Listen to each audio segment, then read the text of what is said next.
بلغت استعدادات المغرب لاستضافة كأس العالم للأندية 2022 أعلى درجات الجاهزية لاستضافة الحدث الكبير، خاصة في ظل التنسيق والتعاون بين اللجنة المنظمة للبطولة والاتحاد المغربي لكرة القدم، بهدف ضمان نسخة تاريخية تتفوق على تلك النسخة التي أقيمت عام 2014 في البلاد.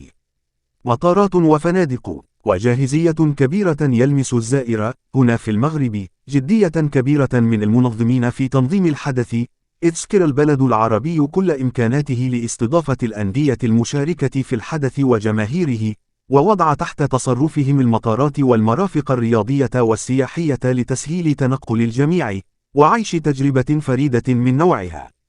كذلك خصصت الفنادق ترتيبات خاصة تضمن الإقامة الطيبة للجميع خلال المنافسة، وهو ما ظهر عند استضافة النادي الأهلي المصري.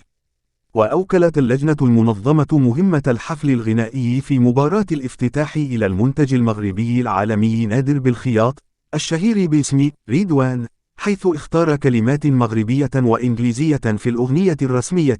على أن يرددها المغنيان أسماء لمنور وعبد الحفيظ الدوزي، ومعهما وجوه فنية شهيرة. ومن بين الفقرات الفنية التي سيتضمنها حفل الافتتاح رفع أعلام الأندية السبعة المشاركة في الموندياليتو، وصور فنية جميلة وسط تخصيص حضور أمني مكثف داخل الملعب وخارجه، كذلك على الطرق التي تؤدي إليه، وكل هذا من أجل ضمان سلامة الجماهير والأندية. كذلك حرصت اللجنة المنظمة على تساوي الفرص بين الناديين اللذين سيفتتحان المنافسة، وهما الأهلي المصري وأوكلاند النيوزيلندي، عبر تخصيص ملعب ثانية الرمل بمدينة تطوان لاستضافة تدريباتهما قبل المباراة.